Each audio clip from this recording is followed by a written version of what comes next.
In a corner of a deserted adobe shed covered by the accumulated dust of many years rest two old battered trunks. Not far away, deserted and all but forgotten, rest the bones of a man. The tombstone lies flat in a field in California. But the gentle climate has done little to weather the stone, and the legend is there for all to see.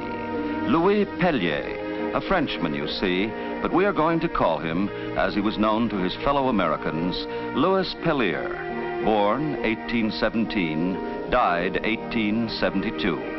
A man who sleeps in the soil he loved, and two old battered trunks.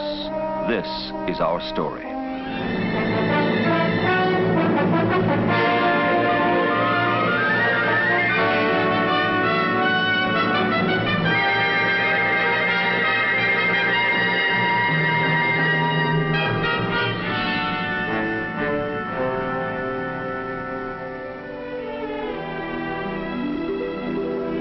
From the hill above the deserted grave, a valley stretches out before us. This is the famed Santa Clara Valley, opening out from the south end of San Francisco Bay. Near the center of the valley is San Jose, first capital of California, and its oldest city. Stretching out from the city as far as the eye can see are the immense fruit orchards. This is the spring of the year, and the fruit trees are in full bloom, bearing the promise of a fruitful year.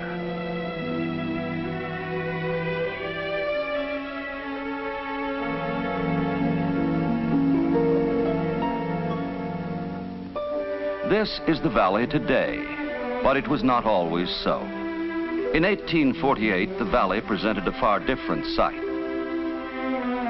It was then a flat, uncultivated plain, covered by wild grass and dotted with oak. Cattle roamed peacefully over the lush grass, and while some gardening was carried on by the early settlers, there was only the feeble beginning of a fruit culture.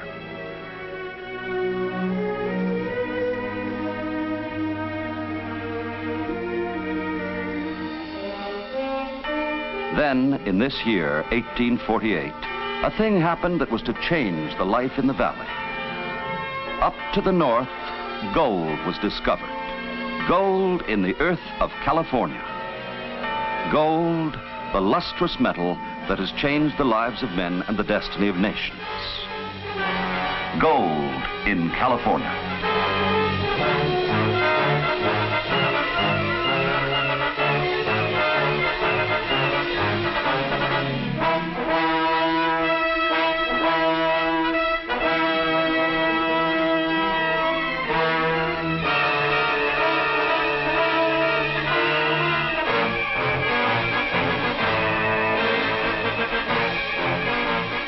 Across the country, like a prairie fire, swept the word, and there was magic in its very sound, gold in California.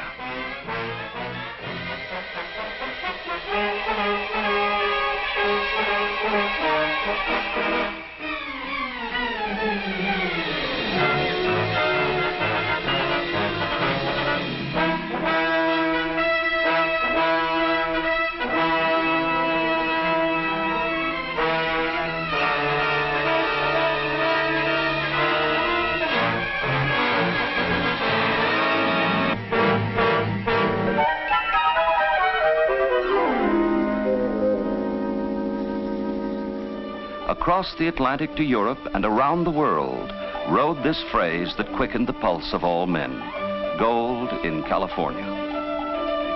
Then on to the shores of the Pacific they moved, the gold-hungry hordes. Three principal routes of travel were open to the adventurers. First, across the North American continent, following the wagon trails of earlier pioneers. Across the endless prairies, the steep slopes of the Rockies, the biting alkali of the deserts, they fought their way to the Sacramento Valley. The second route was by ship to the Isthmus of Panama. Then across the disease-infested jungles of Panama to the port on the Pacific side. From there, if they were fortunate enough to get passage, by ship again to San Francisco. The third way was the long, tortuous trip around the Horn. Endless days of sailing through some of the foulest weather in the world. Up the coast of South America toward California sailed every type and design of ship that could be pressed into service. From every walk of life came the adventurers, and one of these was a wanderer who had left France to see the world. He worked for a time in South America, but when he heard of the discovery of gold, he was off again by ship to California. The name of this man was Louis Pellier. San Francisco, focal point for the gold seekers in the unforgettable year of 1849, was a wide-open, rip-roaring boom town. The miners who made a lucky strike found gold easier than water, and they let it slip through their fingers just as easily.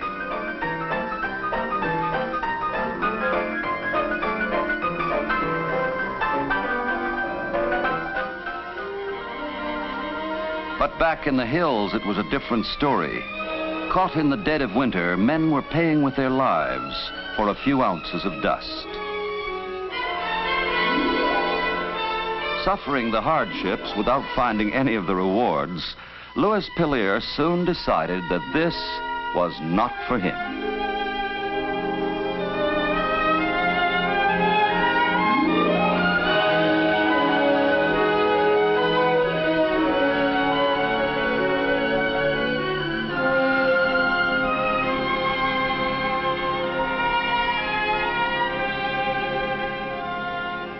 He now heard that a few of his French countrymen had settled in San Jose to the south, in the warm Santa Clara Valley. This was news to reach the heart of a man who had found that gold can't cure homesickness, so he wasted no time in forsaking the gold fields.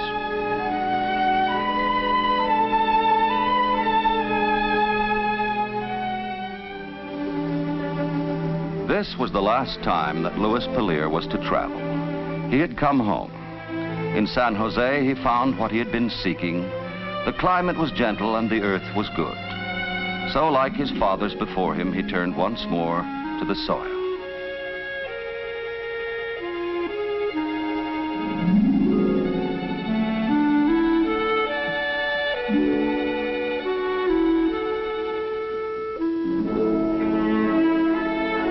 Louis Pellier's great dream was to start a nursery. But fruit trees were scarce in the valley then, and he had to depend upon children to bring him a few seeds to get his start.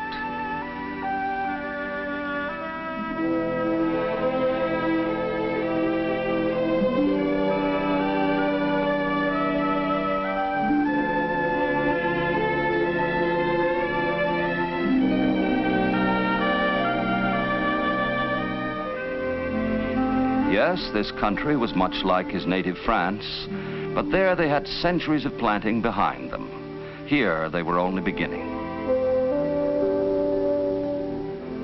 In 1853, Louis Pellier's brother Pierre worked with him for a time, but soon became restless and decided to return to France to fetch back a wife. Louis, seeing Pierre so determined to return home, took advantage of the opportunity and prepared a list of the various plants and fruit trees native to France that might be grown in this new land. Among them was a variety of French prune called La Petite Dagen. Would a handful of the precious living cuttings of this fruit survive the journey to the New World? For 3 years, Louis Pellier waited while Pierre made the long trip back to France. Waited while the plants were gathered and carefully packed in 2 strong trunks, and then across the long stretches of the Atlantic, by rail across Panama, north on the tortuous, infinitely slow journey up the Pacific. And he waited while the trunks rested at last on the docks at San Francisco, always with the chance that any accident might destroy them, even as their journey was about to end. 3 years, 9,200 miles.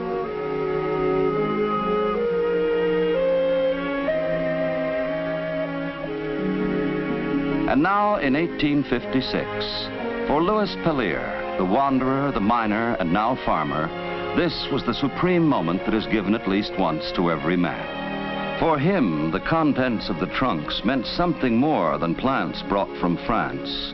This was new life brought from the old world to this land that was now his home.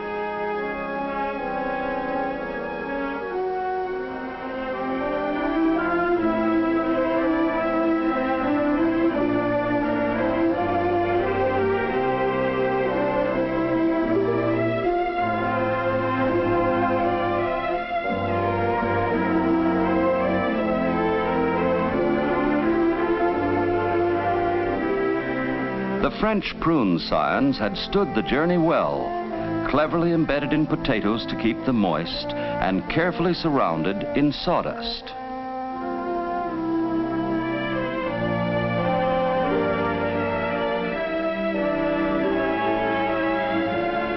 Louis Pellier grafted the French prune scions to the rootstock of the wild plum tree and introduced the French prune to California and America.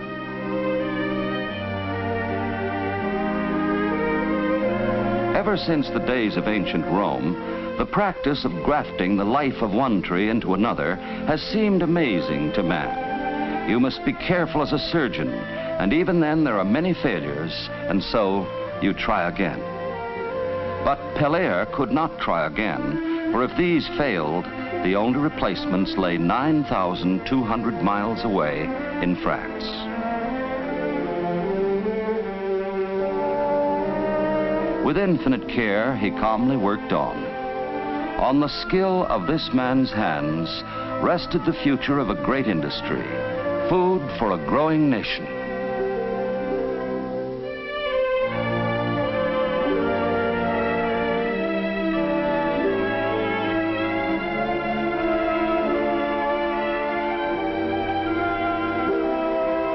From this humble beginning has grown the prune industry as we know it now. Today, as we come into the prune country, we are met with a sight that would have warmed Louis Pellier's heart. It is spring. The dormant trees have come to life, and the orchards of California are transformed into beautiful seas of pink and white, the ancient promise of the harvest to come. But between blossom time and harvest, the trees must be given constant attention and care. There is the matter of food. Most growers feed the trees through plowing under various types of cover crops, thus adding natural richness to the soil. In addition, as an aid to nature, commercial fertilizers are applied. These methods assure the growers of a rich and productive orchard. Water is as important to trees as food. Most growers do not depend upon winter rains alone, but irrigate at certain intervals. Many growers use the newer method of surface irrigation, whereby pipes are laid on the ground and the water is distributed by pressure directly from the wells. This may not be rain. Nevertheless, the trees get a long and satisfying drink.